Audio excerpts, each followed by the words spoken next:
Hello दोस्तों, क्या हाल है। तो दोस्तों 13 जुलाई के दिन पोको F1 के लिए पोको पोर्ट्स की तरफ से हाइपर ओएस की हमें अपडेट देखने को मिली थी, जिसे मैंने अपनी डिवाइस में यहाँ पे ऑलरेडी फ्लैश कर लिया था। और इसके ऊपर मैंने आपको इसकी इंस्टॉलेशन वीडियो और इसकी रिव्यू वीडियो को भी अपने चैनल पे अपलोड कर दिया था, क्योंकि मैं इस रोम को पिछले सवा महीने से ऊपर हो चुका है मैं इसको यूज़ कर रहा हूँ और ये रोम मुझे काफ़ी यहाँ पे पसंद आई थी। बट इसी बीच सीआरवाइट की तरफ से भी रिसेंटली 10.7 की अपडेट भी रिलीज हो चुकी है। तो आप में से काफ़ी सारे लोग मुझसे यहाँ पे पूछ रहे हैं कि सीआरवाइट की 10.7 हमें कैसे देखने को मिल जाती है। और क्योंकि कुछ लोग होते हैं ना कि अब रोम इधर उधर स्विच करते रहते हैं और कुछ रोम जो है वो डायनामिक पार्टीशन मिलती है, तो कुछ मिलती है सिस्टम EXT पार्टीशन पे। तो इसी बीच यहाँ पे फ्लैशिंग को लेके भी यहाँ पे काफ़ी सारी जो है कन्फ्यूजन बनी रहती है। तो सोचा क्यों ना मैंने एक बार फिर से इसका जो ट्यूटोरियल वीडियो है कि आप अपनी डिवाइस में सीआरवाइट जो कि सिस्टम EXT बेस है उसको कैसे फ्लैश करते हैं। तो दोस्तों यहाँ पे जो करंटली मैं रोम यूज़ कर रहा हूँ हाइपर ओएस की, जो कि हमें पोर्ट रोम देखने को मिलती हैं और ये हमें नॉन सिस्टम EXT बेस देखने को मिलती है। तो आज की इस वीडियो में बताऊंगा कैसे आप यहाँ पे नॉन सिस्टम EXT से सिस्टम EXT में स्विच करते हैं रोम में, या फिर कैसे होता है उसका फ्लैशिंग प्रोसीजर मैं आपको कंप्लीट आज की इस वीडियो में आपको बता दूंगा। तो बिना टाइम वेस्ट किए चलिए शुरू करते हैं आज की वीडियो। तो दोस्तों आपको अपनी डिवाइस में जो भी रोम फ्लैश करनी है, स्विच करनी है, तो उनको करने से पहले आपकी डिवाइस में जो भी अकाउंट्स देखने को मिलते हैं हमें, सबसे पहले आपको उन अकाउंट्स को रिमूव करना होता है। तो मेक श्योर करें आप फ्लैशिंग करने से पहले जो आपकी डिवाइस में जो भी अकाउंट्स हों या आपने जो भी सिक्योरिटी मेजर्स लगा रखे हों उसको अपनी डिवाइस में कंप्लीटली रिमूव कर दीजिए। तो मैं यहाँ पे जो भी गूगल के अकाउंट हैं उसको यहाँ पे 1 बाय 1 कर देता हूँ यहाँ पे रिमूव। तो सिमिलर आप भी रोम फ्लैश करने से पहले आपकी डिवाइस में जो भी अकाउंट वगैरह हो उनको रिमूव कर दीजिए, ताकि आपको कोई भी इश्यू बाद में फेस ना हो। तो हमने यहाँ पे गूगल का जो भी अकाउंट वगैरह है उसको रिमूव कर दिया है। रिमूव करने के बाद हम आते हैं यहाँ पे अपना जो भी फिंगरप्रिंट एंड स्क्रीन लॉक वाला एरिया होता है, तो हमने यहाँ पे स्क्रीन लॉक वगैरह को लगा रखा है, इसको भी हम यहाँ पे रिमूव कर देते हैं। आप देख सकते हैं पिन मैंने यहाँ पे लगाया हुआ था, इसको भी हमने यहाँ पे रिमूव कर दिया है। तो अब हमारी डिवाइस में कोई भी अकाउंट नहीं है, कोई भी सिक्योरिटी मेजर्स नहीं है। इसके बाद हमने जो भी ये सब कुछ किया है वो सक्सेसफुली अप्लाई हो जाए, तो उसके लिए एक बार से हम अपने डिवाइस को करते हैं रिबूट, ताकि जो भी हमने चीज़ें की थी वो सक्सेसफुली अप्लाई हो जाए। तो दोस्तों मैंने अपनी डिवाइस को यहाँ पे रिस्टार्ट कर दिया है। रिस्टार्ट करने के बाद मैं आपको दिखा देता हूँ कि मैं किन किन फाइलों का यहाँ पे यूज़ करने वाला हूँ। तो यहाँ पे मैंने अपने इंटरनल एक फोल्डर को क्रिएट किया हुआ है जो कि फ्लैशिंग डेटा नाम से। इस फोल्डर के अंदर मैंने यहाँ पे सीआरवाइट की रोम जो है उसको यहाँ पे रखा हुआ है। इसी के साथ ही यहाँ पे हम, क्योंकि सीआरवाइट की रोम जो होती है वो वनीला रोम होती है, उसके अंदर हमें जीएप्स को फ्लैश करना होता है। तो सीआरवाइट के अंदर निक जीएप्स की जो जीएप्स होती है वो रिकमेंडेड होती है, बट यहाँ पे मैं सीआरवाइट के लिए निक जीएप्स का इलाइट वर्जन यूज करता हूँ यहाँ पे। तो मैंने इस इलाइट वर्जन को यहाँ पे रखा हुआ है। इसी के साथ ही अभी मैं नॉन सिस्टम EXT रोम पे हूँ, तो हमें यहाँ पे रिकवरी फाइल की जरूरत पड़ेगी जो कि सिस्टम EXT बेस्ड होगी। तो यहाँ पे 2 वर्जन मैंने रखे हुए हैं 3.7 के ही, एक आपको A12 मिल जाता है और एक यहाँ पे A9 मिल जाता है। तो आप यहाँ पे दोनों में से कोई भी जो है चूज कर सकते हैं। तो फिलहाल यहाँ पे मैं A9 को यूज करता हूँ क्योंकि मैं डिक्रिप्ट रोम यहाँ पे यूज करता हूँ। इसी के साथ ही DFE मैंने यहाँ पे रखा हुआ है क्योंकि मैं डिक्रिप्ट यूज करूंगा। तो मैंने आपको दिखा दिया है कि मैं किन किन फाइलों का यहाँ पे यूज करने वाला हूँ। तो हम करते हैं फटाफट से अपनी डिवाइस को यहाँ पे स्विच ऑफ। स्विच ऑफ करने के बाद हम यहाँ पे अपनी डिवाइस को करेंगे रिकवरी में बूट।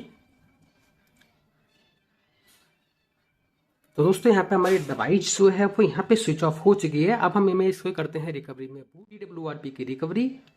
तो हम करते हैं पावर बटन और वॉल्यूम अप बटन को एक साथ प्रेस। जैसे यहाँ पे स्क्रीन पे मिलता है पोको का लोगो, तो हम यहाँ पे पावर बटन को जो है यहाँ पे रिलीज कर देंगे, बट वॉल्यूम के बटन को प्रेस करे रहेंगे।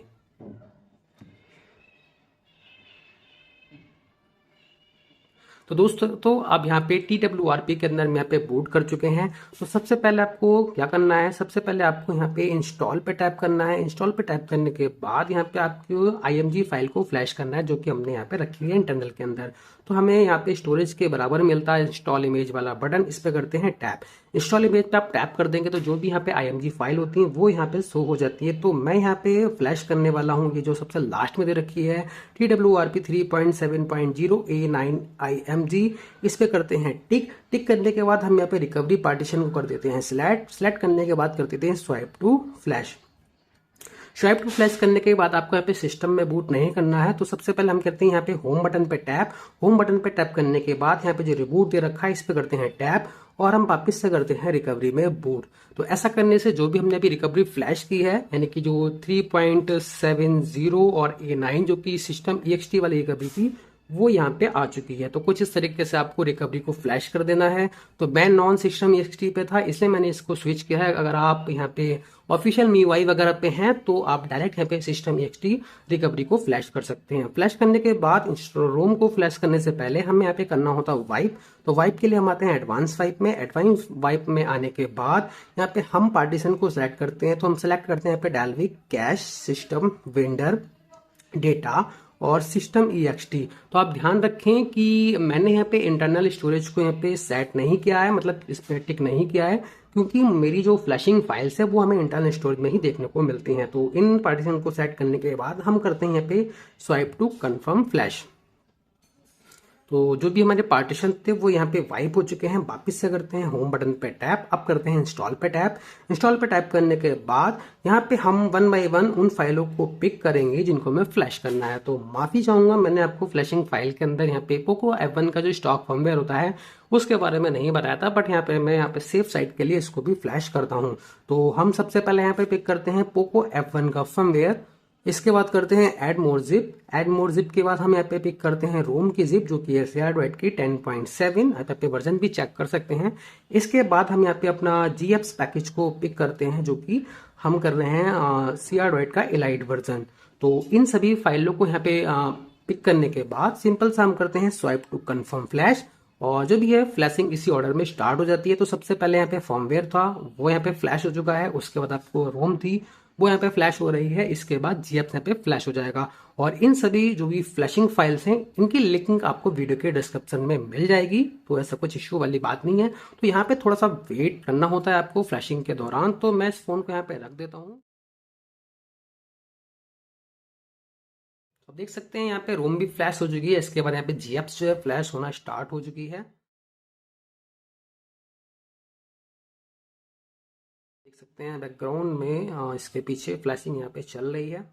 आप चाहें तो यहाँ पे नेक्स्ट का कोर पैकेज भी यूज़ कर सकते हैं जो कि काफ़ी लाइट होता है। मैं यहाँ पे ये लाइट इसलिए यूज़ कर रहा हूँ, इसमें गूगल की हमें सारी सर्विसेज देखने को मिल जाती हैं। कोर में यहाँ पे सिर्फ बेसिक सर्विस देखने को मिलती है।